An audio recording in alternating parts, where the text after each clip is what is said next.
శ్రీ గురుభ్యో నమః. హరి ఓం. వసుదేవసుతం దేవం కంసచానూరమర్దనం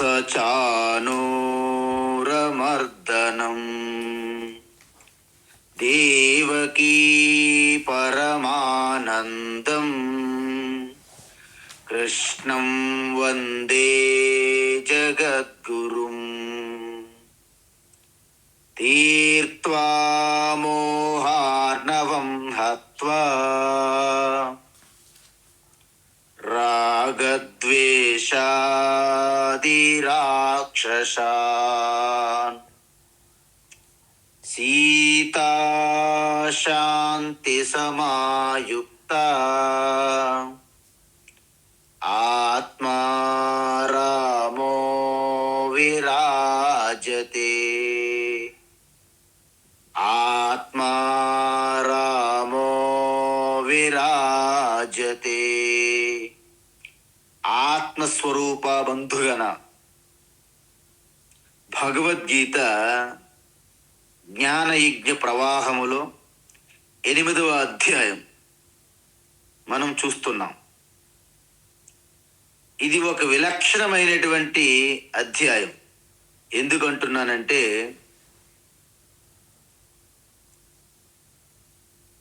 ఇక్కడ ఆత్మతత్వము అనుభూతిలోకి రాకపోయినప్పటికీ వారు ఈశ్వర ఉపాసన ఏదైతే చేశారో ఆ ఉపాసనా బలంతో వారి యొక్క అంత్యకాలంలో ఏమవుతుంది అంటే, నిరంతరము ఈశ్వర చింతనలో ఉన్నారు కాబట్టి దేహత్యాగం సమయములో అంటే మరణకాలంలో కూడా ఈశ్వరుని స్మరిస్తే ఏమవుతుంది, ఎలా స్మరిస్తారు అనేది ఇక్కడ అర్జునుడి యొక్క ప్రశ్న. అయితే భగవాన్ ఏమన్నారంటే, ఈశ్వరుణ్ణి ఎవరైతే స్మరించి దేహాన్ని త్యాగం చేస్తారో వారు ఆ ఈశ్వర అనుగ్రహంతో బ్రహ్మలోకం చేరుతారు. అయితే బ్రహ్మలోకం చేరుతారు. ఏ విధంగా స్మరించగలుగుతారు? ఆ సమయంలో అనేక బంధనాలు చుట్టుముట్టి ఉంటాయి కదా. అంటే వారు ఎంత యోగ అభ్యాసం చేస్తారో ఆ యోగ అభ్యాసం ద్వారానే పంచ ప్రాణములను అన్నింటినీ ఒక్క దగ్గరికి తీసుకొని మీ హృదయస్థంలో నిలిపితే అక్కడ నుండి సుషుమ్నా నాడి ద్వారా మీ యొక్క భృకుటి వద్దకి, అంటే ఆజ్ఞాచక్రం అంటారు, 2 కనుబొమ్మల మధ్య భాగంలో అక్కడ స్థాపించి అక్కడ నుండి బ్రహ్మరంధ్రం ద్వారా, అంటే మన తలపైన ఆ యొక్క బ్రహ్మరంధ్రం అంటారు. అందుకే కఠోపనిషత్తులో పురం ఏకాదశ ద్వారం అన్నారు.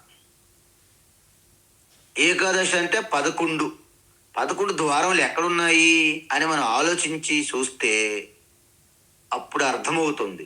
ఏమిటి? 2 చెవులు రంధ్రాలు 2 నేత్రములు 4, 2 నాసికా రంధ్రములు 6, 1 నోరు 7 అయినాయి. మలమూత్ర విసర్జించే 2 9 అయ్యాయి. ఈ 9 అందరికీ తెలుసు కాబట్టి భగవాన్ శ్రీకృష్ణ నవద్వారాపురే అన్నారు గీతలో. మరి యమధర్మరాజు 11 ద్వారాలు అన్నారు ఏంటి అంటే, ఇక్కడ నాభి బొడ్డు భాగం అది క్లోజ్ చేయబడినది. తర్వాత తల పైన బ్రహ్మరంధ్రము అంటారు, అది క్లోజ్ చేయబడినది. ఆ రెండింటిని కలుపుకుంటే 11 రంధ్రములు, 11 ద్వారములు ఈ పురం అనే నగరానికి, శరీరం అనే నగరానికి. కాబట్టి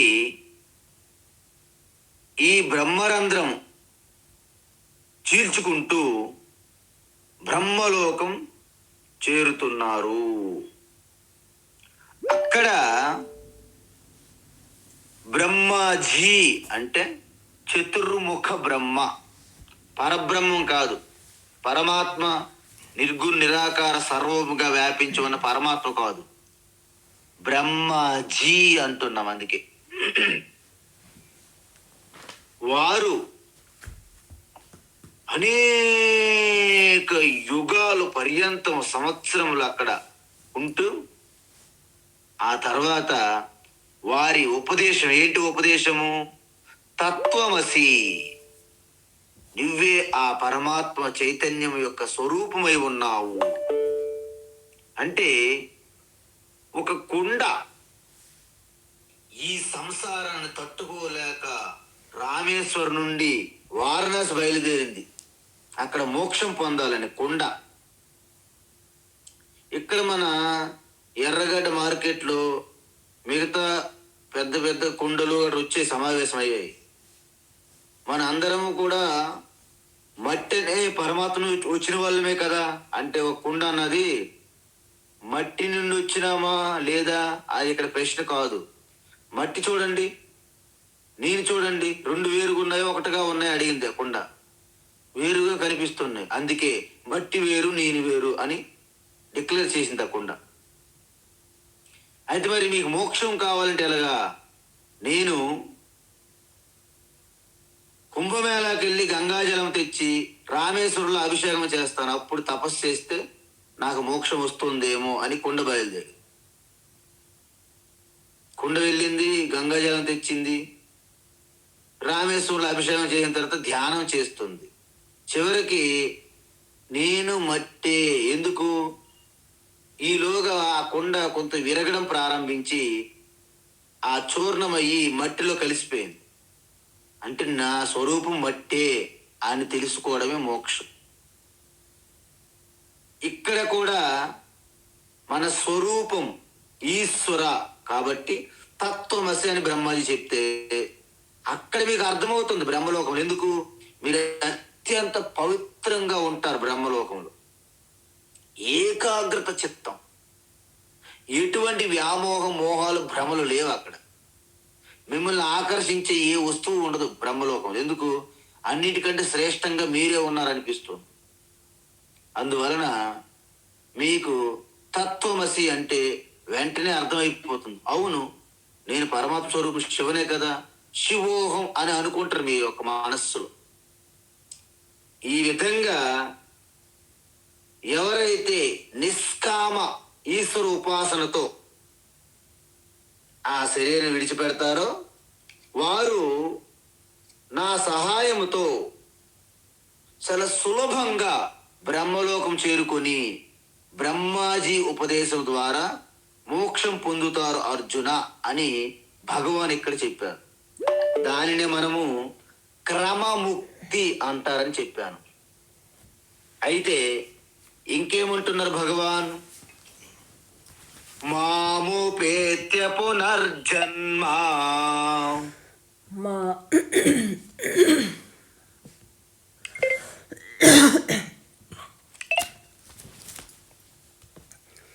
మాముపేత్య పునర్జన్మ మాముపేత్య పునర్జన్మ దుఃఖాలయమశాశ్వతం దుఃఖాలయమశాశ్వతం దుఃఖాలయమశాశ్వతం నాప్నువంతి మహాత్మానః నాప్నువంతి మహాత్మానః నాప్నువంతి మహాత్మానః సంసిద్ధిం పరమాం గతాః సంసిద్ధిం పరమాం గతాః సంసిద్ధిం పరమాం గతాః మాముపేత్య పునర్జన్మ దుఃఖాలయమశాశ్వతం మాముపేత్య పునర్జన్మ దుఃఖాలయమశాశ్వతం మాముపేత్య పునర్జన్మ దుఃఖాలయమశాశ్వతం. నాప్నువంతి మహాత్మానః సంసిద్ధిం పరమాం గతాః. నాప్నువంతి మహాత్మానః సంసిద్ధిం పరమాం గతాః. నాప్నువంతి మహాత్మానః సంసిద్ధిం పరమాం గతాః. ఉత్తమం. అయితే భగవాన్ ఏమన్నారంటే ఇక్కడ మీకు ఒక 2 ప్రశ్నలు గుర్తుకు రావాలి. ఏంటవి? ఇక్కడతో మనకి 7వ ప్రశ్నకి సమాధానం చెప్పేశారు భగవాన్. ఏంటి ప్రశ్న? మరణకాలంలో ఈశ్వరుని తలుచుకోవటంలో ఏమైనా ప్రయోజనం, ప్రత్యేకత ఉందా అని అడిగారు అర్జున. ఏమి ప్రత్యేకత ఉంది, అది ఏమిటి అని మొదటి ప్రశ్న. అంటే 7వ ప్రశ్నలో 2 భాగాలకు చేశాడు. అది తెలివైన వాడు అర్జున. అంటే ఒకే ప్రశ్నలో 2 ప్రశ్నలు జోడించాడు అన్నమాట ఆయన. అయితే భగవాన్ ఏమన్నారంటే మరణకాలంలో ఈశ్వరుని తలుసుకోవడం వలన ఆ ఈశ్వర స్వరూపమైనటువంటి ఆ పరంధామం, పరమం పురుషం, దివ్యమైనటువంటి ఆ ఈశ్వర స్వరూపాన్ని మనము పొందుతాము. ఎప్పుడు? దేహత్యాగములో ఈశ్వరుని స్మరించుకోవడం వల్లనే ఏ ఈశ్వరుని మీరు స్మరించుకుంటున్నారో ఆ దివ్యమైన పరమ పురుషుని యొక్క స్వరూపాన్ని మీరు పొందుతారు అన్నారు. అయితే సర్వవ్యాపకమైనటువంటి ఈశ్వరుని ఎలా పొందుతారు అంటే మన హృదయములో ఉన్నటువంటి అంతర్యామి రూపములా ఉన్నటువంటి ఆ నిత్య చైతన్య స్వరూపాన్ని పొందాలంటే ఇప్పుడే అయి ఉన్నారు, కానీ మనము అంగీకరించట్లేదు. కాబట్టి నువ్వు చేసే ఉపాసన బలంతో, ఆ బలం ద్వారా బ్రహ్మలోకం వెళ్ళి అక్కడ నుండి క్రమముక్తి పొందుతారు. కాబట్టి దాన్నే పరమం పురుషం దివ్యం పొందుతారు అని చెప్పారు. ఎప్పుడు పొందుతారు? దేహం విడిచిపెట్టే సమయంలో ఈశ్వర చింతన ఉంటేనే. అది మొదటి ప్రత్యేకత, గొప్పతనం, ప్రయోజనం. మరి 2వ ప్రశ్న ఏంటి? 7వ ప్రశ్నలోని బి అంటే మరణకాలంలో ఈశ్వరుని ఎలా తలుసుకోగలరు, ఏ విధంగా తలుచుకోగలరు, స్మరించగలరు? ఇది ప్రశ్న. దాని సమాధానం ఏం చెప్పారు? నిష్కామంగా, ఎటువంటి కోరికలు, బలమైన కోరికలు పెట్టుకోకుండా కేవలము ఆ సగుణ ఈశ్వర యొక్క స్వరూప చింతన నిరంతరము నిమగ్నమై ఉండడం వలన మరణకాలంలో కూడా మీకు తెలియకుండా అప్రయత్నంగానే ఈశ్వర చింతన వస్తుంది. కావాలంటే మీరు కొంతమందిని గమనించండి. మహానుభావులు, మహాత్మురాళ్ళు ఉంటారు మన చుట్టూ. కొంతమంది మనకి ఏం జరిగినా, చిన్న ఆవలింతలు వచ్చినా కృష్ణ కృష్ణ అంటారు. ఏమైనా చెయ్యికి ఏమైనా తగిలినా కృష్ణ రామ అంటుంటారు. అంటే వారికి ఎటువంటి, అంటే శారీరకంగా కానీ వాచికంగా కానీ మానసికంగా కూడా ఒక్క ఈశ్వర నామ చింతన తప్ప వేరే ధ్యాస లేకుండా అంతటి అభ్యాసం చేసి ఉంటారు. అలా చేయడం వలన మరణకాలములో కూడా మీ యొక్క మాటలు రాకపోయినప్పటికీ సుప్త చేతన ఆ అవస్థలో ఈశ్వర చింతన బ్యాక్గ్రౌండ్ లో జరుగుతుంది, తంబూర శృతి మాదిరిగా. అందుకే సంగీత విద్వాంసులు ఆ కచేరీ జరుగుతున్నప్పుడు ఆ బ్యాక్గ్రౌండ్ లో తంబూర శృతి నడుస్తుంది వాళ్ళకి. అందుకే ఏ ఒక్కరైనా శృతి లయ తప్పినట్లయితే అపశృతి అని తట్టుకోలేరు వాళ్ళు.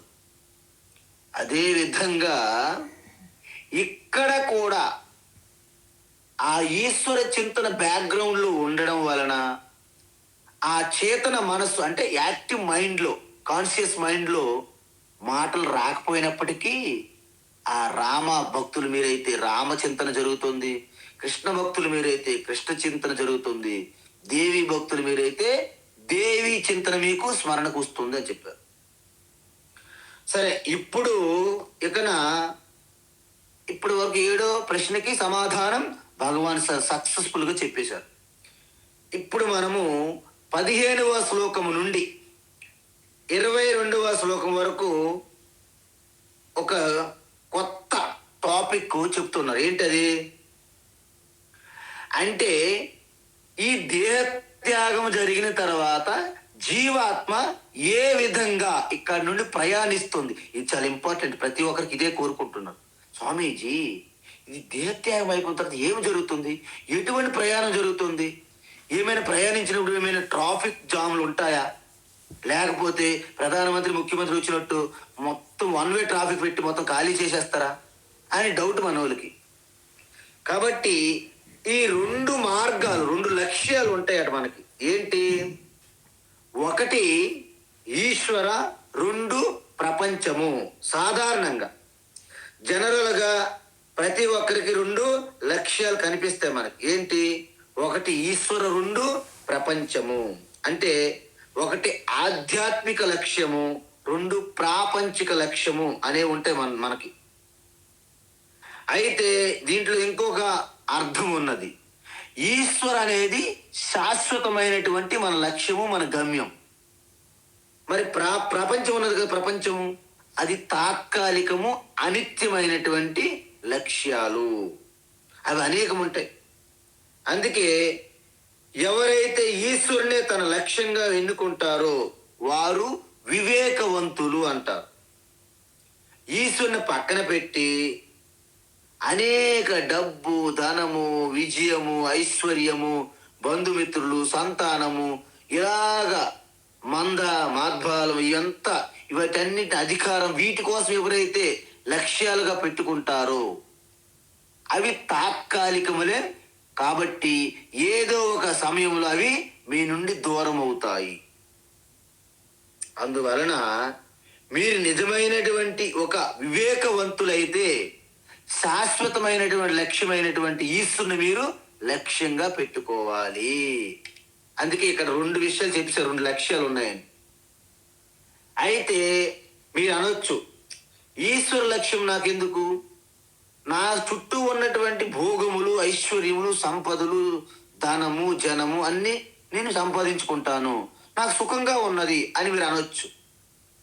అయితే నిజానికి మీకు సంపూర్ణమైన సుఖం ఉన్నదా లేకపోతే భ్రమ? ఇక్కడ మనం గమనిస్తే మనకు ఒకటి స్పష్టంగా తెలిసిపోతుంది. ఏమిటి? మనం పొందే సుఖాలలో ఖచ్చితంగా మనకు తెలియకుండానే దుఃఖం అనేది కప్పబడి ఉంటున్నది. ఏమిటా దుఃఖము? మీరు ఏదైనా సంపాదించాలంటే మీరు ఎంతో కష్టపడి దుఃఖము చెంది సంపాదిస్తారు. అంటే అర్జనే దుఃఖం అంటారు. అంటే అర్జించేటప్పుడు మీరు దుఃఖాన్ని పొందుతున్నారు. ఓకే, సరే, నేను సంపాదించేటప్పుడు దుఃఖం పొందాను స్వామి, తర్వాత సుఖమే కదా? లేదు, డబల్ దుఃఖము. చూడండి, ఈ డబ్బులు అయితే సంపాదిస్తున్నారు, బ్లాక్ మనీ అని, నల్ల డబ్బు అని. దాన్ని రక్షించడానికి ఎంత పడుతున్నారండి? ఎప్పుడు ఈడీ వస్తుందో తెలియదు, ఎప్పుడు వాడు వస్తాడో తెలియదు, ఎప్పుడు ఈడు వస్తాడో తెలియదు, ఎప్పుడు CBI, income tax, IT raids. ఏంటండి రక్షణ? తర్వాత ఈలోగా దొంగలు, ఎవరి నుండి అని ఎంత టెన్షన్. అంటే సంపాదించడం ఎంత దుఃఖమో దాన్ని రక్షించడం అంతకంటే 10 రెట్లు దుఃఖం అండి. సరే, రక్షణ దుఃఖము, ఖర్చు అయిపోతుంటే ఇంకా దుఃఖం. చూస్తుండే చెమట తీసి సంపాదించాను, పాలమి సంపాదించాను, పెరుగమి సంపాదించాను అంటాడు ఒకరు ఐటీ రైట్స్ పడిన తర్వాత. అందువలన ఇవి నశించేటప్పుడు, వ్యయమయ్యేటప్పుడు వచ్చే దుఃఖము 100 రెట్లు ఉంటుంది సంపాదించినప్పుడు కంటే. కాబట్టి మనం పొందే ప్రతి కర్మఫలం, ప్రతి సంపాదన, ప్రతి ప్రాపంచిక లక్ష్యం అన్నీ కూడాను దుఃఖముతో మిక్స్ అయి ఉంటాయి అంటున్నారు భగవాన్. దీన్ని దుఃఖ మిశ్రితత్వము అంటారు. సరే, ఒకటే కదా, ఒక లోటుపాటు ఉన్నది. ఓకే, ఇంకా రెండోది అతృప్తికరత్వం. మీరు ఎంత సంపాదించినా ఈ ప్రపంచంలో మీకు స్ఫూర్తి, తృప్తి లేదండి. ఎవరికైనా మీకు స్వామీజీ మాకు తృప్తి ఉంది అంటే అది మీ సంపద వల్ల తృప్తి కాదు, మీ వివేక విజ్ఞానం వల్లనే మీకు తృప్తి. ఈరోజు మీరు తృప్తిగా శాంతంగా ఉన్నాను స్వామి అని ఎవరైనా నాకు అన్నారంటే అది మీ మానసిక స్థితి, అది మీ వివేకము, అది మీ హృదయంలో ఉన్న పవిత్రత తప్ప మాకు ఇన్ని డబ్బులు ఉన్నాయి, ఇన్ని కోట్లు ఉన్నాయి, ఇన్ని స్వెటర్లు ఉన్నాయి వాటి వలన తృప్తి అంటే ఎవరు నమ్మే పరిస్థితి లేదు. ఎందుకంటే ప్రతి ఒక్కరికి వాళ్ళ సొంత అనుభవం చెప్తున్నది. ఎందుకంటే మీరు ఒక్కసారి మన చుట్టుపక్కల ఉన్న వాళ్ళందరినీ కూడా ఒక్కసారి పరికించి చూడండి. ఏమీ లేనివాడు 1 కోటి రూపాయలు కోటీశ్వరుడు అయితే నాకు అత్యంత తృప్తి వస్తుంది, నాకు ఇంకెటువంటి ప్రాబ్లం లేదు అంటారు. 1 కోటి రూపాయలు వచ్చిన తర్వాత పక్కనే చూస్తాడు 10 కోట్లు ఉన్న వాళ్ళు ఉంటారు. వెంటనే ఆయన దుఃఖం. ఎందుకండి 1 కోటి, వాళ్ళ దగ్గర 10 కోట్లు ఉన్నాయి, నా దగ్గర 1 కారు, వాళ్ళ దగ్గర 10 కార్లు ఉన్నాయి. దుఃఖం, అతృప్తి, అసంతృప్తి. సరే 10 కోట్లు సంపాదించిన తర్వాత ఏమైనా తృప్తి ఉంటుందా? అస్సలు ఉండదు. ఎందుకంటే 100 కోట్లు రోజు స్కాములు చూస్తున్నాం మనం. 100 కోట్లు, 1000 కోట్లు అవి చూసినట్టు అర్థమవుతుంది. నా కాడ ఉన్న ఈ జస్ట్ 10 కోట్లు ఇది ఒక లెక్క అని వెంటనే మీకు అసంతృప్తి కలుగుతుంది.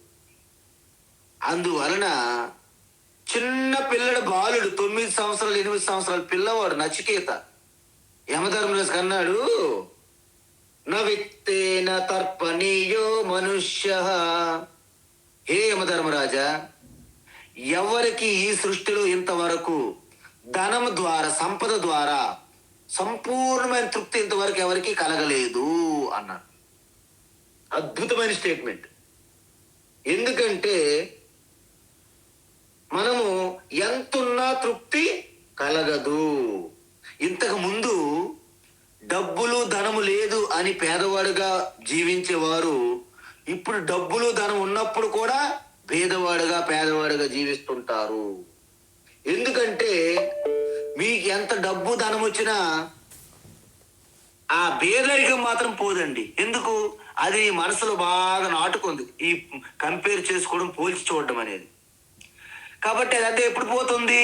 వీళ్ళు వివేక విజ్ఞానం ప్రకాశించాలి. అందుకే మీరు ఎన్ని అసంపూర్ణమైనటువంటి, తాత్కాలికమైనటువంటి, అనిత్యమైనటువంటి మీరు ఎన్ని సంపాదించినా మీరు ఒక పని చెయ్యండి. 0 + 0 + 0 + 0 ఎన్ని సున్నాలు కలిపిన లాస్ట్కి ఎంత అవుతుంది? 0 అవుతుంది. అందువలన ఆ లక్ష్యాలు, ప్రాపంచిక లక్ష్యాలన్నీ అశాశ్వతం, తాత్కాలికము. మనమే వెతుకుతున్నాము దాని నుండి శాశ్వతమైన ఆనందము, శాశ్వతమైన ప్రేమ, శాశ్వతమైనటువంటి శాంతి, శాశ్వతంగా ఉండే భద్రత వెతుకుతున్నాం. దేని నుండి? అశాశ్వతమైన వాటి నుండి. అందుకే తెలివైన వారు ఏం చేస్తారు? శాశ్వతమైనది ఏమిటి, శాశ్వతమైన భద్రత ఎక్కడ ఉంది? ఈశ్వరుని దగ్గర ఉంది. మరి శాశ్వతమైనటువంటి ప్రేమ, శాంతి ఎక్కడ ఉంది? ఈశ్వరుని దగ్గరే ఉంది. అనంతమైన శాంతి, ప్రేమ.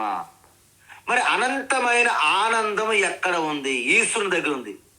మరి ఎప్పుడు తరగనివి ఈశ్వరుని దగ్గర ఉంటే నేను ఈశ్వరుని కోరుకోవాలి కదండి. మరి ఈ ప్రాపంచిక వస్తువులు ఎంట పడుతున్నాను ఏంటి? అదే నీ భ్రమ. అందుకే తెలివైన వారు, వివేకవంతులు ఈశ్వరునే పట్టుకుంటారు. సర్వకాల సర్వ అవస్థల యందు ఈశ్వరుని ఓన్ చేసుకోవాలి. ఎవరిని పట్టుకుంటే సర్వము మీ కాళ్ళ కింద స్వాధీనం అవుతాయో దాన్ని పట్టుకోవాలండి. ఇప్పుడు మన బంధువు ఎవరు? ముఖ్యమంత్రి ఉన్నారు. కౌన్సిలర్లు అంటే తిరుగుతారు, మీ పరిరక్షణలు చేస్తారండి. ఇదేం పని అండి? ముఖ్యమంత్రి మా బంధువు అండి. ముఖ్యమంత్రి దగ్గరికి వెళ్ళి మీరు కలుస్తారు. కౌన్సిలర్తో పని లేదు మీకు. అదే విధంగా ఈశ్వర మన యందు ఉన్నారు. అనంతమైన తరగని శాంతి, ప్రేమ, ఆనందం, భద్రత, గ్యారంటీ. అక్కడ దుకాణము దివాలా తీసేసి ఇన్సూరెన్స్ కంపెనీ, బ్యాంక్ కాదు అది. అది పర్మనెంట్ భద్రత, సెక్యూరిటీ ఇస్తున్నటువంటి ఈశ్వరుని పట్టుకోవాలి. ఎందుకు పట్టుకోవాలి? ఎందుకంటే మిగతా వాటిని ఏవి మనము ఆధారపడినా బంధిస్తుంటారు. అందుకే ఎవరైతే మిమ్మల్ని బంధిస్తారో వాళ్ళనే బంధువులు అంటారు. సంస్కృతంలో.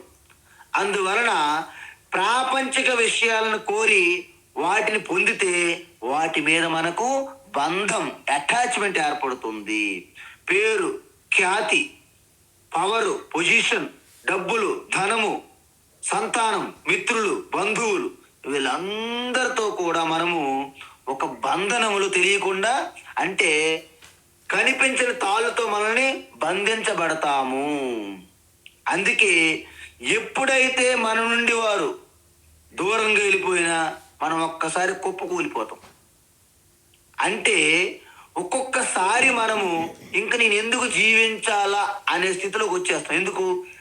అటాచ్మెంట్ ఎంత తీవ్రంగా ఉంటే అంత భయంకరమైన బాధ, పీడ మనకు కలుగుతుంది, వియోగములు. అందువలన మనం పొందే ఈ ప్రాపంచిక లక్ష్యాలలో మీరు ఏది పొందినా, ఏది సంపాదించినా 3 మాత్రం ఖచ్చితంగా ఉండి తీరుతున్నాయి. ఏంట 3? దుఃఖ మిశ్రితత్వం. మీరు సంపాదించిన, మీరు దాన్ని రక్షించడానికి అది నాశనమైనప్పుడు కూడా దుఃఖం ఉంటుంది. అందుకే ఏహి సంస్పర్శజా భోగా దుఃఖయోనయ ఏవతే ఆద్యంతవంత కౌంతేయ నతేషు రమతే బుధ అని చెప్పారు ఇంతకుముందు 5 అధ్యాయములు. అంటే ఈ యొక్క ఇంద్రియముల ద్వారా, ఈ మనసు, బుద్ధి ద్వారా, ఈ శరీరము ద్వారా మీరు ఏది పొందినప్పటికీ దానితో పాటే దుఃఖము కూడా వచ్చేస్తుంది. ఎందుకు? వాళ్ళిద్దరూ మంచి ప్రాణ స్నేహితులు అనమాట. మనం పొందే భోగాలతో పాటు దుఃఖం ఎంటర్ అయిపోతుంది మనలోకి. అందువలన దుఃఖం అనేది తప్పదు. రెండవది అతృప్తికరత్వం చెప్పాను. మీరు ఎంత సంపాదించినా, అందుకే చూడండి, ఎంత వేల కోట్ల అధిపతి అయినా ఆయన అవినీతి కూడాను వేల కోట్లలోనే ఉంటుంది. ఎందుకండి కక్కుర్తి అనుకుంటాం మనం. మనకు అనిపిస్తుంది, ఈ వేల కోట్లు ఈ అవినీతిలో చిక్కుంటున్నారు ఎందుకండి, నాకు అందులో 1 కోటి రూపాయలు అంటే హ్యాపీ బ్రతికే అలా అనిపిస్తుంది మీకు. మీ 1 కోటి రూపాయలు అయితే మీకు 1 కోటి రూపాయలు ఏం పని చేయదు. 10 కోట్లు, 100 కోట్లు, 1000 కోట్లు, 1,00,000 కోట్లు, అవసరమైతే కొన్ని నెలలు, సంవత్సరాలు జైల్లోకి వెళ్తారు తప్ప వేల కోట్లు మాత్రం వదలరు అనమాట. అలాంటి పరిస్థితులు వస్తాయి. అందుకే తృప్తి లేదు. అదేవిధంగా బంధనం ఉంటుంది.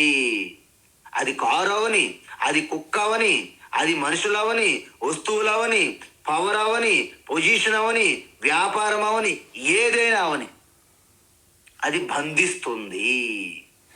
అయితే మరి ఈశ్వరుని లక్ష్యంగా పెట్టుకుంటే ఏమవుతుంది?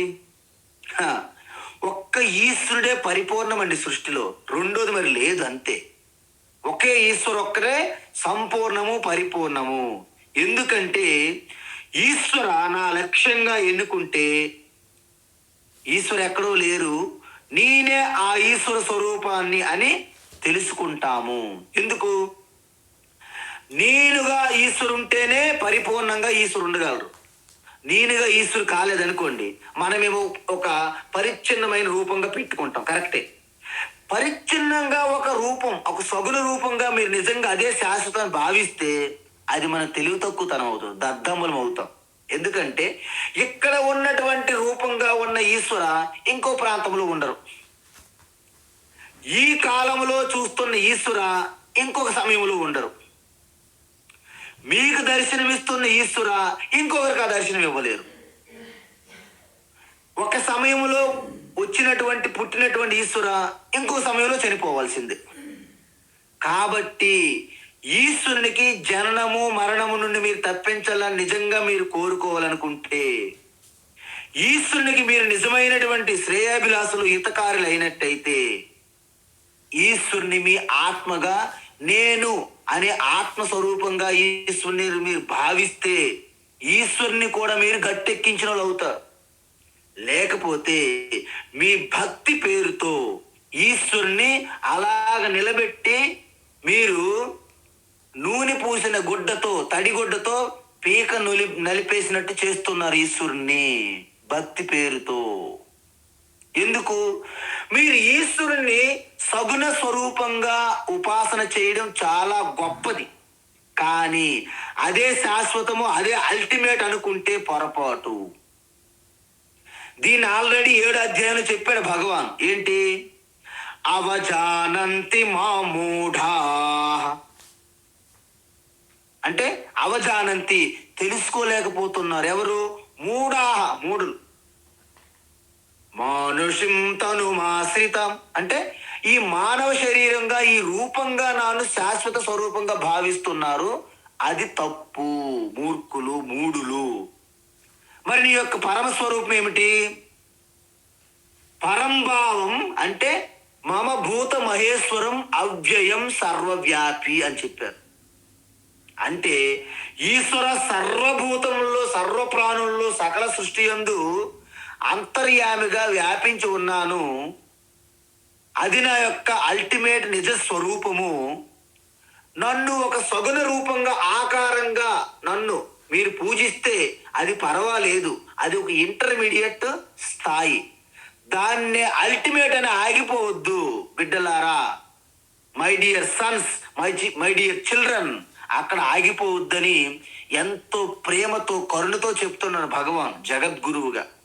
కాబట్టి ఇక్కడ అల్టిమేట్ ఈశ్వర్ అంటే నాకంటే భిన్నంగా లేరు, నా ఆత్మస్వరూపంగానే ఉన్నారు. అంటే నాకు నా ఆత్మస్వరూపం, మీకు మీ ఆత్మస్వరూపం, యావత్తు సృష్టి ఆత్మస్వరూపంగానే ఈశ్వరు ఉన్నారు. కాబట్టి ఆ ఈశ్వరుడికి వెలితి లేదు, పరిమితి లేదు. అందుకే ఇక్కడ అహం బ్రహ్మాస్మి అని మీరు చాలా ధైర్యంగా చెప్పాలి. ఎలాగా? నేను పలానా ఆధార్ కార్డులో ఉన్న వ్యక్తిగా మీరు బ్రహ్మ కాదు. ఇది పదే పదే చెప్తాను నేను, కావాలంటే జపం చేసినట్టు. మీరు ఇక్కడ అహం బ్రహ్మాస్మి అంటే ఇక్కడ జగత్తు, శరీరము, ఇంద్రియములు, మనస్సు, బుద్ధి అన్ని ఉపశమనం పొందిన తరువాత కేవలం శాంతంగా ఆ నిశ్శబ్దంలో మిగిలి ఉన్న కేవల ఎరుక మాత్రం, శుద్ధమైన నేను, అది పరమాత్మ. దాన్నే అహం బ్రహ్మాస్మి అంటారు. అయితే ఈ అహం బ్రహ్మాస్మిని ఎప్పుడైతే తెలుసుకుంటారో దీనివల్ల ఈశ్వరుని పైన ఆధారపడడం మానేసి ఈశ్వరైన ఆత్మగా ఉన్నారని నిశ్చింతగా అలాగ మౌనంగా ఉంటూ ఆ సంపూర్ణమైన అనంతమైనటువంటి శాంతి, ప్రేమ, ఆనంద స్థితిలో ఉంటారు. అప్పుడు ఆ పూర్ణత్వములో నేనే చైతన్యము, ఆనందానికి మూల కారణము. అంటే యావత్తు సృష్టికి ఆనందాన్ని అందించే స్వరూపం నేనే, యావత్తు సృష్టికి ప్రేమ పంచే స్వరూపాన్ని నేనే, యావత్తు సృష్టికి భద్రత, సెక్యూరిటీ అందించేది నేనే. ఇక్కడ నేనే అంటే ఆత్మస్వరూప ఎరుక నేను. ఈ 70-50 కేజీలు ఈ శరీరంతో ఉన్న వ్యక్తిని నేను కాదండి. ఇది డూప్లికేట్ నేను. ఒరిజినల్ నేను మీరు పట్టుకునేటప్పుడు శివోహము లేదా అహం బ్రహ్మాస్మి అనేది సహజంగా మీకు అనుభూతికి వస్తుంది. ఈ అనుభూతినే అపరోక్ష అనుభూతి అంటారు. ఈ విధంగా ప్రపంచం మీద ఆధారపడే దశ నుండి ఈశ్వరుని మీద ఆధారపడే దశకు వచ్చి, ఈశ్వరుని మీద ఆధారపడే దశ నుండి నా హృదయంలో ప్రకాశిస్తున్న ఈశ్వరునిపై ఆధారపడే దశకు రావాలి. ఈ 2 దశలు ఈశ్వరుని మీద ఆధారపడడం నేర్చుకుంటే మొత్తం సాధ్యపడుతుంది. లేకపోతే ఇది మీకు అసాధ్యంగా మిగిలిపోయి అందన ద్రాక్షలు పుల్లన అనుకుంటూ మనము ప్రవచనాలు చెప్పుకుంటూ జీవించేస్తుంటాము. అందువలన ఇక్కడ భగవాన్ ఏమంటున్నారు? మాముపేత్య పునర్జన్మ దుఃఖాలయం అశాశ్వతం. చూసారా? అంటే ఎవరైతే నన్ను పొందారో వాళ్ళకి పునర్జన్మ అనేది లేదు. ఎలాంటి పునర్జన్మది? దుఃఖము, దుఃఖ ఆలయం. చూడండి, రామాలయం అంటే ఏముంటుందండి అక్కడ? రామాలయం అంటే రామమయం. మరి దుఃఖాలయం అంటే కేవలం దుఃఖాలకి ఆలయం. అంటే అది కంప్లీట్ నిరంతర దుఃఖములతో నిండిపోతుంది. ఈ అశాశ్వతమైన లక్ష్యాలన్నీ మీరు ఎంచుకుంటే ఆ దుఃఖాలలో నిండిపోయినటువంటి ఈ సంసార చక్రం అనే దాంట్లో ఉంటారు. కానీ ఒకవేళ నన్ను అంటే ఈ ఈశ్వరుని లక్ష్యంగా పెట్టుకునే వాళ్ళకి పునర్జన్మ అనేది లేదు. నాప్నువంతి అంటే మళ్ళీ పునర్జన్మ అనేది పొందరు. సంసిద్ధిం పరమాం గతాహ వాళ్ళకి ఏమంటున్నారు? మహాత్ములు అంటున్నారు.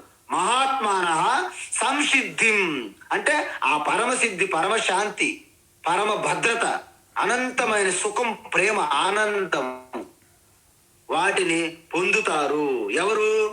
ఎవరైతే ఈ ప్రపంచములో ఉన్నటువంటి లక్ష్యాలు విడిచిపెట్టి నన్నే పరమ లక్ష్యంగా ఎంచుకునే వాళ్ళకి పునర్జన్మ లేదు. ఈ దుఃఖములతో నిండిపోయినటువంటి ఈ ప్రపంచ సంసారం అనేది మళ్ళీ పొందరు, నా పరమ శాంతిని పొందుతారు అని చెప్తున్నా. అందువలన మా ఉపేత్య అంటే నన్ను పొందితే ఎవరు? మా ఉపేత్య అంటే ఎవరు? నన్ను పొందితే ఎవరు వాళ్ళు అంటే మహాత్మాన అంటే మహాత్ములు. ఎవరైతే సర్వం విడిచిపెట్టి ఈశ్వరుని మీరు పాదాల చెంత పడితే యావత్ సృష్టి అంతా మీకు వ్యతిరేకంగా పోరాడినా మీ తరపున ఈశ్వరు పోరాడతారు. ఇది మహాభారతంలో మీరు చూశారు. పంచ పాండవులు కేవలం ఈశ్వరు పాదం చెంత ఉండడం వలన వాళ్ళు ఎంతమంది అండి, కౌరవులు అంటే అనంతమైనటువంటి శత్రువులు, ఏమీ చేయలేకపోయారు. విజయం చివరికి ధర్మం వైపే. ఎందుకు? యతో ధర్మ తతో కృష్ణ, యతో కృష్ణ తతో విజయ. ధర్మం ఎక్కడుంటే ఈశ్వరు అక్కడే ఉంటారు, ఈశ్వరు ఎక్కడుంటే అక్కడే విజయం కదా. అందువలన మాముపేత్య నన్ను పొందితే ఎవరా పొందితే? మహాత్మాన మహాత్ములు, తెలివైన వాళ్ళు, వివేకవంతులు. అయితే వాళ్ళు పొందే ఫలం ఏమిటి? పునర్జన్మ నా ఆప్నువంతి, మళ్ళీ పునర్జన్మ పొందరు. అయితే పునర్జన్మ పొందరు, మరి ఏంటి ఇంతకీ ఆ పునర్జన్మ అనేది ఎలాంటిది? దుఃఖాలయం, దాని స్వభావం చెప్తున్నారు భగవాన్. పునర్జన్మ అంటే సంసారం అండి. అంటే మళ్ళీ పుట్టడము, తల్లి గర్భంలో పడడము, ఆ మలమూత్రాల మధ్య తిరగడము, మళ్ళీ బయటకు వచ్చి శరీరాన్ని పొందడము, ఆ తర్వాత మళ్ళీ ఎప్పుడండి రోగాలతోని, ఆ వృద్ధాప్యంతోని అనేక నానా యాతనలు పడి పడి పడి మళ్ళీ పోయి మళ్ళీ పుట్టి ఏంటండి పునరపజననము, పునరపమరణము అనేది. ఇది దుఃఖాలకి నిలయం కాబట్టి దీన్ని దుఃఖాలయం అన్నారు. చూసారు ఎంత మాట అన్నారు. అందువలన అశాశ్వతం. అందువలన ఈశ్వర కాకుండా మీరు ఏది లక్ష్యంగా పెట్టుకొని పొందినా అది అశాశ్వతం. శాశ్వతం కాదు, క్షణభంగురమే. కాబట్టి వాటిని అశాశ్వతము, దుఃఖాలయము అయినటువంటి పునర్జన్మ నా ఆప్నువంతి, మళ్ళీ పొందరు. ఎవరు? ఈశ్వరుని ఆశ్రయించిన వాళ్ళు, నన్ను పొందిన వాళ్ళు. అందువలన మరి వాళ్ళు ఏం పొందుతారు? పరమాం సంసిద్ధిం గతాహ, అత్యంత పవిత్రమైన, శ్రేష్టమైన, సంపూర్ణమైన, అనంతమైనటువంటి శాంతి, ప్రేమ, ఆనందం పొందుతారు. అయితే ఇంతకీ మీరు ఈశ్వరుని తప్ప మీరు ఏ స్థితికి వెళ్ళినా, ఏ లోకంలోకి వెళ్ళినా దాని యొక్క పరిస్థితి ఏమిటి ఇప్పుడు చెబుతున్నారనమాట. ఆ బ్రహ్మ భువనాల్లోకాః, ఆ బ్రహ్మ భువనాల్లోకాః, ఆ బ్రహ్మ భువనాల్లోకాః, పునరావర్తినోర్జున, పునరావర్తినోర్జున, పునరావర్తినోర్జున, మాముపేత్యతు కౌంతేయ, మాముపేత్యతు కౌంతేయ, మాముపేత్యతు కౌంతేయ, పునర్జన్మ న విద్యతే, పునర్జన్మ న విద్యతే, పునర్జన్మ న విద్యతే. ఆ బ్రహ్మ భువనాల్లోకాః, పునరావర్తినోర్జున, ఆ బ్రహ్మ భువనాల్లోకాః, పునరావర్తినోర్జున, ఆ బ్రహ్మ భువనాల్లోకాః, పునరావర్తినోర్జున. మాముపేత్య తు కౌంతేయ పునర్జన్మన విద్యతే. మాముపేత్య తు కౌంతేయ పునర్జన్మన విద్యతే. మాముపేత్య తు కౌంతేయ పునర్జన్మన విద్యతే. ఉత్తమం. అయితే ఇక్కడ ఒక క్లారిటీ మనకి ఇచ్చేసారు. ఎందుకంటే మనోళ్ళు ఏమనుకుంటారు, స్వర్గం వెళ్ళిపోతే ఇక అంత అయిపోయింది, స్వర్గం కాకపోతే కైలాసం అయితే మొత్తం అయిపోయింది, వైకుంఠము, కైలాసము, స్వర్గము ఇవన్నీ చెప్తారు, కథలు పురాణాలు ఉన్నాయి, కాదనట్లేదు.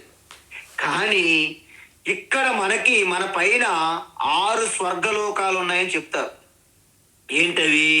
భూహు, భువ, సువ, మహ, జన, తప, సత్య లేదా బ్రహ్మలోకం అంటారు. కింద ఉన్నాయి పాతాళలోకాల వరకు, అవి నరకలోకాలు అంటారు. అతల, వితల, తలాతల, మహాతల, రసాతల, పాతాల అవి చెప్తారు. కానీ ఇక్కడ స్వర్గలోకాలు అంటే ఉత్తమ లోకాలు మనకంటే 6 చెప్పాను కదా. అయితే మనం ఏమనుకుంటాము, నేను ఇంకా గొప్పలోకం అని మనకి భ్రమ ఉంటుంది. అయితే భగవాన్ ఏమన్నారంటే స్పష్టం చేశారనమాట. ఆ బ్రహ్మ భువనాల్లోక, ఆ బ్రహ్మ అంటే ఆ బ్రహ్మలోకం వరకు, అంటే బ్రహ్మలోకం వరకు పునరావర్తినవచ్చున, ఖచ్చితంగా మళ్ళీ రావాల్సిందే తప్ప నీవు శాశ్వతమైనటువంటి లోకం అంటూ ఏమీ లేదు. సరే, ఇప్పుడు నేను వీసా తీసుకొని శ్రీలంక వెళ్ళాను, వచ్చేస్తున్నా, దుబాయ్ వెళ్ళాను, వచ్చేస్తున్నా. అమెరికా వెళ్తే మరి తిరిగి రాను స్వామి, శాశ్వతంగా అమెరికాలో ఉండిపోతా. నో, అమెరికాలో కూడా మీకు వీసా అయిపోతుంది, పంపించేస్తారు. అదేంటి, పాకిస్తాన్ వెళ్తే పంపించేస్తారని విన్నాను, కానీ అమెరికా కూడా పంపించేస్తారు. అంటే మామూలు భూలోక, భూర్లోక, సువర్లోక, మహాలోక, జనలోక, తపలోక, సత్యలోక అన్ని కిందకి రావడమేనా? అన్ని కిందకి రావడమే. ఆ లోకాల్లో ఉన్నటువంటి standard of living is different. మనం ఎర్రగడ్డ, బోరబండ, స్లమ్స్ లో ఉన్న లివింగ్ స్టైల్ డిఫరెంట్. బంజారాస్, జూబిలీస్, పెద్ద పెద్ద టౌన్షిప్స్ లో ఉన్నటువంటి లివింగ్ స్టైల్ డిఫరెంట్. కాబట్టి ఇక్కడ భగవాన్ ఏమంటున్నారంటే స్వర్గలోకాల యొక్క మాట ఏమిటి అని మీరు అడిగారు కదా, అందువలన ఇక్కడ ఒక క్లారిటీ ఇచ్చేశారు. బ్రహ్మలోకము కూడా శాశ్వత ఫలము ఇవ్వదు. ఎందుకు? ఈ 6 లోకాలు కూడా అవి కూడా తాత్కాలికమైనవే, శాశ్వతమైనవి కాదు. కానీ ఒకదానికంటే మించి ఇంకొకటి ఎక్కువ ఆనందం, భద్రత ఉంటాయి. అందుకే వాటి గ్రేడ్స్ పెరిగాయి. కాబట్టి ఎక్కువ సమయం అక్కడ ఉంటారు మీరు.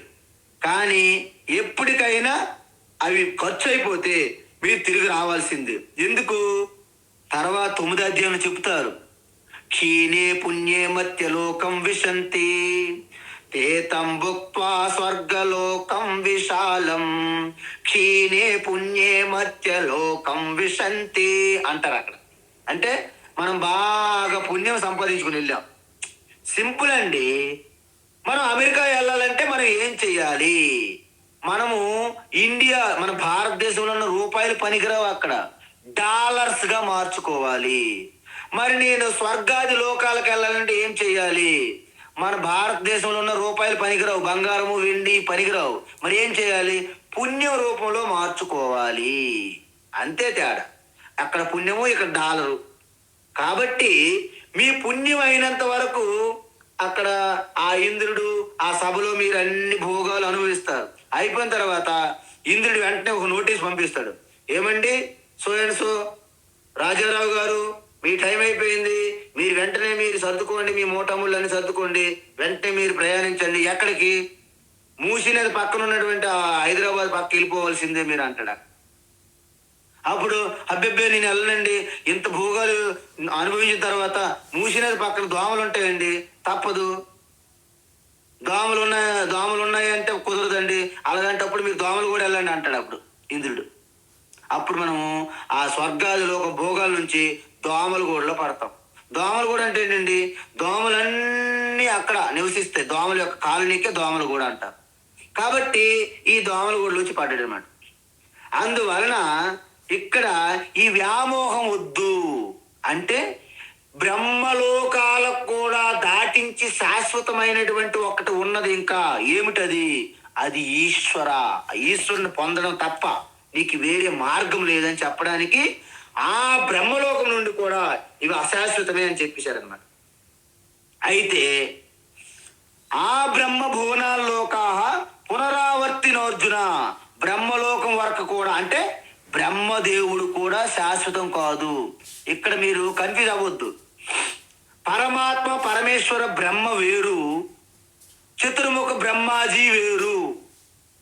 చతుర్ముఖ బ్రహ్మాజీ కూడా ఒక సృష్టికర్తగా మనం తీసుకున్నాం సగుణ స్వరూపంగా.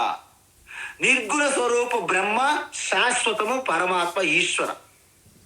అందువలన ఇక్కడ బ్రహ్మాజీ అంటే బ్రహ్మదేవుడు సృష్టికర్త. అది కూడా శాశ్వతం కాదు. ఎందుకు? అది కూడా ఒక ప్రధానమంత్రి ముఖ్యమంత్రి పదవి లాంటిది. ఇంద్రుడు, యమధర్మరాజు, వరుణుడు, అగ్ని, వాయు ఉన్నారు కదా. అందువలన బ్రహ్మాజీ అంటే చతుర్ముఖ బ్రహ్మ. ఇక్కడ మాముపేత్యతో కౌంతేయ. కానీ అర్జున, దేశము కాలానికి అతీతమైనటువంటి పుణ్యపాపాలకి అతీతమైనటువంటి ఈశ్వర పరమాత్మనైనటువంటి నన్ను పూజించి ఉపాసన చేసే వాళ్ళకి పునర్జన్మ నా విద్యతే. మళ్ళీ సంసార చక్రాలు వాళ్ళు పడరు. ఎందుకు? నేను సంసార చక్రం నుండి బొడ్డు కోసి తల్లి నుండి వేరు చేసినట్టు నేను సంసార చక్రం నుండి వేరు చేసి నా స్వరూపంలో కలుపుకుంటాను. కాబట్టి మళ్ళీ వాళ్ళకి పునర్జన్మ మరి లేదు. మళ్ళీ మూసినది పక్కన దోమలగూడలోనే ఎక్కడో మళ్ళీ వాళ్ళు జన్మించరు అని గ్యారంటీ ఇస్తున్నారు పరమాత్మ భగవాన్ శ్రీకృష్ణ. అయితే ఇంతకీ ఆ బ్రహ్మలోకములో ఉన్న బ్రహ్మాజీ సంగతి ఏమిటి అది చూద్దాం అంటున్నారు. ఇప్పుడు సహస్రయుగ పర్యంతం, సహస్రయుగ పర్యంతం, సహస్రయుగ పర్యంతం అహర్యద్ బ్రహ్మణో విదుః, అహర్యద్ బ్రహ్మణో విదుః, అహర్యద్ బ్రహ్మణో విదుః. రాత్రిం యుగ సహస్రాంతాం, రాత్రిం యుగ సహస్రాంతాం, రాత్రిం యుగ సహస్రాంతాం. తేహోరాత్రవిదో జనాః, తేహోరాత్రవిదో జనాః, తేహోరాత్రవిదో జనాః. సహస్రయుగ పర్యంతం అహర్యద్ బ్రహ్మణో విదుః, సహస్రయుగ పర్యంతం అహర్యద్ బ్రహ్మణో విదుః, సహస్రయుగ పర్యంతం అహర్యద్ బ్రహ్మణో విదుః. రాత్రిం యుగ సహస్రాంతాం తేహోరాత్రవిదో జనాః, రాత్రిం యుగ సహస్రాంతాం తేహోరాత్రవిదో జనాః, రాత్రిం యుగ సహస్రాంతాం తేహోరాత్రవిదో జనాః. అద్భుతం అద్భుతం. అయితే ఆ బ్రహ్మలోకం చెప్పాం కదండి. అయితే ఏదైతే 1000 చతుర్యుగముల కాలము ఒక బ్రహ్మకు పగలు అన్నారు అంటే 2000 చతుర్యుగముల కాలము బ్రహ్మదేవునికి ఒక రోజు. అంటే మన క్యాలెండర్ ఉన్న చూసిన 24 గంటల రోజు అంటాం మనము. అంటే మనకు ఒక రోజు లెక్కేసుకుంటున్నాం కదండి. ఈ రోజులు లాంటివి బ్రహ్మకు ఒక రోజులో ఎంత తేడా అనే ఒక లెక్క ఇక్కడ మనకి ఇచ్చారు. అంటే మీరు అలాగ నోటిపైన ముక్కు మీద వేలేసుకోవాలి. అలాంటి సమయం మీరు బ్రహ్మలోకంలో మీరు గడపవచ్చు. కానీ అది 1,00,000 కోట్ల సంవత్సరాలైనా క్షణికమే. ఎందుకు? 1,00,000 కోట్లు ఒకటి అవుట్, డెడ్. కాబట్టి దాన్ని కూడా శాశ్వతంగా మనము పరిగణించడానికి వీలు లేదు. అయితే ఈ శ్లోకములో బ్రహ్మదేవుని యొక్క జీవిత కాలము, ఆయుస్సు గురించి చెప్తున్నారు భగవాన్ శ్రీకృష్ణ. ఎందుకంటే ఈ వివరాలు మిగతా ఎక్కడా మీకు దొరకవు. ఒక్క భగవద్గీతలో, అంటే పురాణాలు దొరుకుతాయి, ఈ భగవద్గీతలో 8వ అధ్యాయం మాత్రమే దీనికి స్పెషల్. కాబట్టి ఇది మనకి ఒక రకమైనటువంటి ఉగాది స్పెషల్ అనుకుందాం. కాబట్టి ఉగాది స్పెషల్ ఏంటంటే బ్రహ్మదేవుని యొక్క ఆయుస్సు, జీవిత కాలం ఏమిటి అనే వివరాలు ఇక్కడ చెప్పడం జరిగింది. కాబట్టి ఇది మనకి కొంచెం ఏదో మీ స్కాలర్షిప్, అంటే మాకు చాలా విషయాలు తెలుసు అని చెప్పుకోవడానికి తప్ప ఈ బ్రహ్మ యొక్క జీవిత కాలంతో మనకేం పని అండి? ఎందుకు వద్దు? బ్రహ్మను దాటి వెళ్ళిపోతారు మీరు. ఎలాగా? ఆ యొక్క పరమాత్మ నిర్గుణ స్వరూప ఈశ్వరుని మీరు ఆత్మరూపంగా దర్శించినప్పుడు బ్రహ్మాజీ కూడా మీకు ఎందుకండి పొజిషన్ అనిపిస్తుంది. నిజంగా మీరు ఈ యొక్క ప్రాపంచిక భోగాలకి, క్షణికమైనటువంటి ప్రాపంచిక విషయాలు దాటి మీరు వెళ్ళినప్పుడు ప్రధానమంత్రి పదవి కూడా మీకు ఒక చిన్నది అనిపిస్తుంది. కానీ ఆ వ్యామోహం నుంచి బయట పడకపోతే దానికోసం మీరు దేశాన్ని తగలెట్టేస్తారు ఆ ప్రధానమంత్రి పదవి కోసం. ఇతర దేశాలతో వెళ్ళి మన దేశం మీద కుట్ర చేయాలనే చేస్తారు. మీరు మన శత్రువులతో చేతులు కలుపుతారు. ఎందుకు? ఆ పదం మీద వ్యామోహం. కాబట్టి అందువలన ఎప్పుడైతే మీకు ఒక స్పష్టమైన క్లారిటీ వస్తుందో అప్పుడు ఏ లోకము నాకు వద్దు, అసలు లోకాలకు అతీతమైనటువంటి ఆ ఈశ్వర స్వరూపం తప్ప నాకు ఏమీ వద్దు అని మంకు పట్టుకొని మీరు ఒక భగీరథ ప్రయత్నంతో భీష్మ ప్రతిజ్ఞ చేసి కూర్చుంటారన్నమాట. అప్పుడు సాక్షాత్ హనుమంతుడు లాంటి గురువు వచ్చి మీకు అమాంతంగా రాముని వద్దకు చేరుస్తారు. దానినే ఆత్మారామ ఆనందరమణ. హరి ఓం తత్సత్. సర్వం శ్రీకృష్ణార్పణమస్తు.